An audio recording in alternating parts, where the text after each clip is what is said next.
Hello everyone, আসসালামু আলাইকুম। আশা করি সবাই অনেক ভালো আছেন। আলহামদুলিল্লাহ আমরা অনেক ভালো আছি। বরাবরের মতো আবার নতুন একটি ভিডিও নিয়ে আসলাম আপনাদের সামনে। ভিডিওটি অবশ্যই প্রথম থেকে শেষ পর্যন্ত দেখবেন। ভালো লাগলে লাইক করবেন, কমেন্ট করবেন এবং আমার চ্যানেলটি সাবস্ক্রাইব করে আমার পাশে থাকবেন। আজকে আমি বাসায় কীভাবে আলু দিয়ে চিপস তৈরি করলাম সেই প্রসেসটা আপনাদের সাথে শেয়ার করছি। আশা করি ভিডিওটি আপনাদের ভালো লাগবে, দেখতে থাকুন। খেতে চাই এই জন্য অনেকগুলো আলু থেকে বড় বড় কয়েকটা আলু নিয়েছি। আলুগুলো সব ছোট। এই তো এখন কেটে নিব।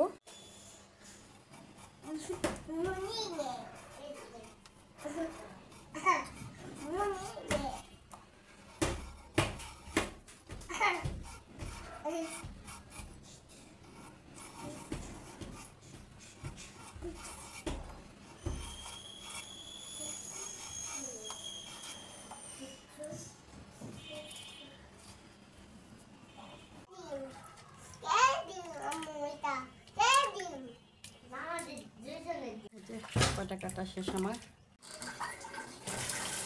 আলুগুলো ভালো করে ধুয়ে নিব।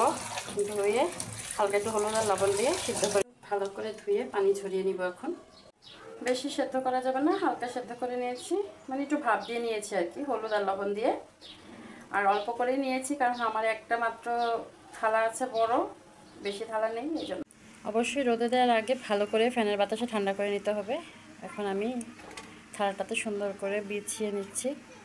ঠান্ডা না করলে অতিরিক্ত গরম থাকলে বেশি সেদ্ধ হয়ে যেতে পারে, এই জন্য। একটা থালায় হয়নি, এই জন্য ছোট্ট একটা থালাতে নিয়ে নিলাম। রোদে দিয়ে দিলাম শুকাতে। টানা 2 দিন রোদে শুকালাম, মাশাআল্লাহ অনেক সুন্দর হয়ে গেছে চিপস। আলুর চিপসগুলো এখন ভালো করে তেল গরম করে ভেজে নিব। আমি অল্প কিছু ভাজবো বাচ্চাদের জন্য শুধু।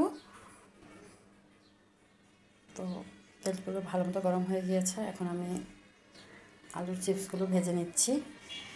মাশাআল্লাহ দেওয়ার সাথে সাথে সুন্দর করে ফুলে উঠেছে, দেখেন খুব ভালোভাবে ভাজা হয়ে গিয়েছে। বেশি সময় লাগে না, গরম তেলে দিলে সাথে সাথে হয়ে যায় যদি ভালো করে শুকানো হয়। অনেক মুচমুচে করে ভাজা হয়েছে।